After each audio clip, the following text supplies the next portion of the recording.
Hello guys! Happy Sunday! And kakauwi ko lang guys galing work and iniintay ko na lang guys matapos yung aking sinaing para makakain na ako.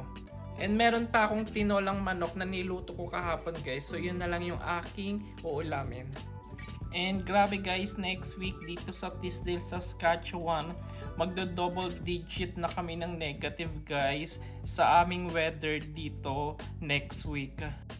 But luckily guys, wala pa masyadong snow. Yan, kita nyo. And diba sobrang aga namin nagkaroon ng first snowfall dito, October pa lang. So ngayon wala pa kaming ka-snow ulit. So knock on wood, sana hindi ulit kami magkaroon ng maraming snow this year. And hindi siya para hindi mahirap guys mag-drive.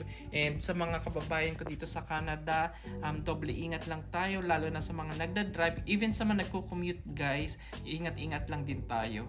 Ang pinaka-iiwasan natin yung magkaroon tayo ng frostbite. Grabe guys, na-experience ko yan last year. Naglalakad ako pa uwi kasi yung sasakyan ko hindi gumagana.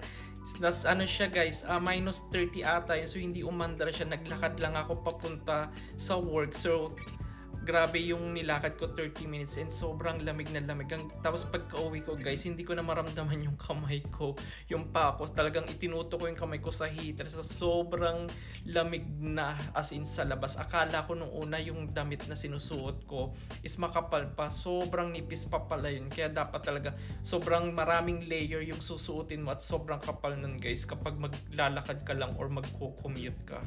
And sa mga nagda-drive naman guys, dahan-dahan lang, kahit mabagal tayo okay lang, pero wag naman sobrang bagal guys, baka mag-cause tayo ng traffic. So dahan-dahan lang and doble ingat tayo guys sa pagda-drive para wala iwas aksidente.